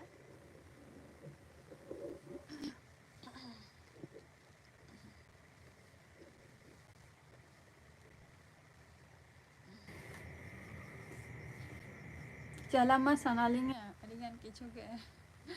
ᱠᱤᱱᱛᱩ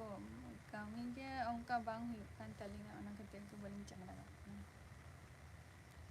ᱤᱪᱪᱷᱟᱹ ᱫᱚ ᱫᱟᱬᱟ ᱨᱮᱱᱟᱜ ᱫᱚ ᱢᱮᱱᱟᱜ ᱜᱮ ᱛᱟᱹᱞᱤᱧᱟ ᱟᱯᱮ ᱚᱱᱛᱮ ᱠᱚᱨᱮ ᱜᱮ ᱟᱹᱰᱤ ᱢᱟᱱᱮ ᱪᱮᱨᱦᱟ ᱪᱮᱨᱦᱟ ᱡᱟᱭᱜᱟ ᱠᱚ ᱢᱮᱱᱟᱜᱼᱟ ᱱᱤ ᱵᱩᱨᱩ ᱫᱤᱥᱚᱢ ᱠᱚ ᱛᱟᱨᱯᱚᱨ ᱜᱟᱰᱟ ᱠᱚ ᱚᱱᱟ ᱠᱚ ᱡᱤᱱᱤᱥ ᱠᱚ ᱢᱮᱱᱟᱜᱼᱟ ᱱᱤ ᱡᱷᱟᱨᱱᱟ ᱫᱟᱜ ᱠᱚ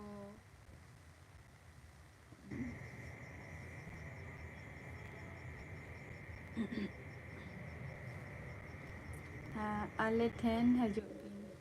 ᱦᱮᱸ ᱞᱤᱧ ᱥᱮᱱᱚᱜᱼᱟ ᱫᱤᱥᱚᱢ ᱡᱩᱫᱤ ᱞᱤᱧ ᱪᱟᱞᱟᱜᱼᱟ ᱢᱤᱫ ᱫᱷᱟᱣ ᱨᱮᱦᱚᱸ ᱧᱟᱯᱟᱢ ᱦᱩᱭᱩᱜᱼᱟ ᱱᱤᱭᱟᱹ ᱫᱚ ᱟᱹᱞᱤᱧ ᱦᱚᱞᱤᱧ ᱞᱟᱹᱭ ᱜᱮᱭᱟ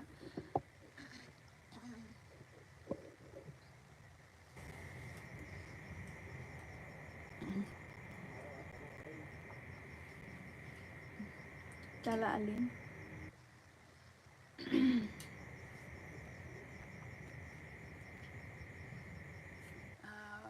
ᱢᱩᱠᱩᱴᱢᱚᱱᱤᱯᱩᱨ ᱦᱤᱡᱩᱜ ᱚᱡᱳᱫᱽᱫᱷᱟ ᱦᱮᱸ ᱢᱩᱠᱩᱴᱢᱚᱱᱤᱯᱩᱨ ᱚᱡᱳᱫᱽᱫᱷᱟ ᱦᱳᱭ ᱚᱱᱟ ᱠᱚᱦᱚᱸ ᱯᱷᱮᱢᱟᱥ ᱡᱟᱭᱜᱟ ᱠᱟᱱᱟ ᱟᱫᱚ ᱵᱟᱹᱧ ᱪᱟᱞᱟᱣ ᱠᱟᱱᱟ ᱚᱱᱟ ᱠᱚᱫᱚ ᱟᱵᱟᱨ ᱢᱟᱱᱮ ᱢᱩᱠᱩᱴᱢᱚᱱᱤᱯᱩᱨ ᱠᱷᱚᱱ ᱢᱚᱱᱮ ᱦᱩᱭᱩᱜ ᱠᱟᱱᱟ ᱚᱡᱳᱫᱽᱫᱷᱟ ᱴᱟᱜ ᱠᱟᱹᱴᱤᱡ ᱟᱨᱚ ᱪᱮᱨᱦᱟ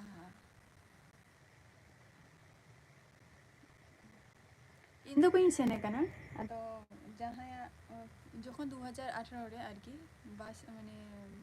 ᱪᱟᱞᱟᱣ ᱞᱮᱱᱟᱞᱮ ᱞᱩᱜᱩᱵᱩᱨᱩ ᱩᱱ ᱡᱚᱠᱷᱚᱱ ᱜᱮ ᱞᱟᱹᱭᱮᱫ ᱛᱟᱦᱮᱸᱫ ᱠᱚ ᱡᱮ ᱚᱱᱟ ᱡᱟᱭᱜᱟ ᱪᱟᱞᱟᱜ ᱟᱫᱚ ᱟᱞᱮ ᱫᱚ ᱵᱟᱞᱮ ᱪᱟᱞᱟᱣ ᱟᱠᱟᱱᱟ ᱡᱟᱭᱜᱟᱴᱟᱜ ᱫᱚ ᱵᱷᱟᱹᱜᱤᱭᱟ ᱱᱟᱯᱟᱭᱟ ᱟᱹᱰᱤ ᱪᱮᱨᱦᱟ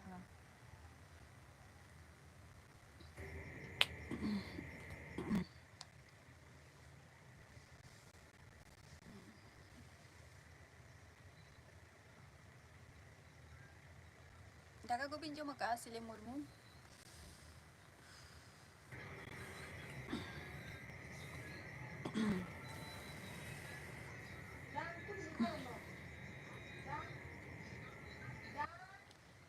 ᱫᱟᱠᱟ ᱠᱚᱵᱤᱱ ᱡᱚᱢ ᱟᱠᱟᱜᱼᱟ ᱥᱤᱞᱤ ᱢᱩᱨᱢᱩ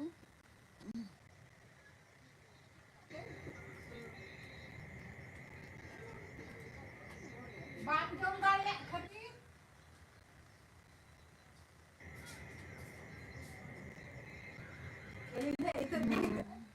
ᱢᱟᱭᱟᱯᱩᱨ ᱛᱤᱱᱟᱹᱜ ᱥᱟᱺᱜᱤᱧ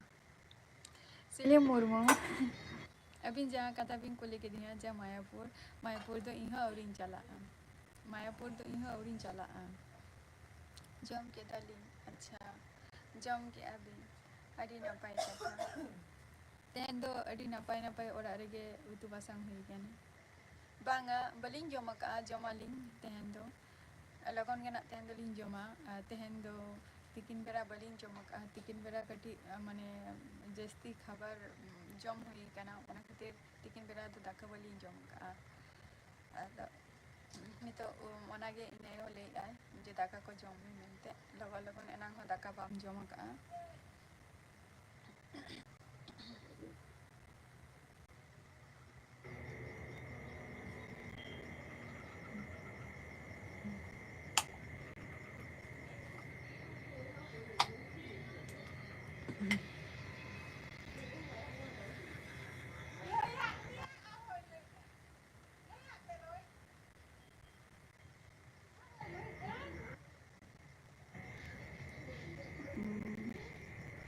ᱫᱟᱠᱟ ᱠᱚᱞᱤᱧ ᱡᱚᱢᱟ ᱱᱟᱜ ᱞᱚᱜᱚᱱ ᱛᱮᱦᱮᱧ ᱫᱚ ᱟᱨ ᱜᱟᱯᱟ ᱱᱟᱜ ᱟᱨᱚ ᱞᱟᱭᱤᱵᱷ ᱞᱤᱧ ᱦᱤᱡᱩᱜᱼᱟ ᱜᱟᱯᱟ ᱫᱚ ᱮᱠᱵᱟᱨᱮ ᱢᱟᱱᱮ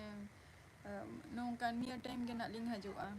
ᱟᱨ ᱦᱚᱞᱟ ᱫᱚ ᱥᱮᱛᱟᱜ ᱵᱮᱲᱟ ᱢᱟᱱᱮ ᱛᱮᱦᱮᱧ ᱥᱮᱛᱟᱜ ᱵᱮᱲᱟ ᱫᱚᱞᱤᱧ ᱦᱮᱡ ᱞᱮᱱᱟ ᱡᱮ ᱦᱟᱯᱮ ᱛᱮᱦᱮᱧ ᱫᱚ ᱦᱮᱯᱤ ᱱᱤᱭᱩ ᱤᱭᱟᱨ ᱠᱟᱱᱟ ᱛᱚ ᱚᱱᱟ ᱠᱷᱟᱹᱛᱤᱨ ᱦᱟᱯᱮ ᱡᱷᱚᱛᱚ ᱦᱚᱲ ᱥᱟᱞᱟᱜ ᱛᱮᱦᱮᱧ ᱫᱚ ᱠᱟᱹᱴᱤᱡ ᱨᱚᱯᱚᱲ ᱵᱟᱲᱟ ᱦᱩᱭ ᱞᱮᱱ ᱜᱮ ᱚᱱᱟ ᱠᱷᱟᱹᱛᱤᱨ ᱛᱮᱦᱮᱧ ᱫᱚ ᱞᱟइव ᱨᱮ ᱠᱟᱹᱴᱤᱡ ᱥᱮᱛᱟᱜ ᱞᱤᱧ ᱦᱮᱡ ᱞᱮᱱᱟ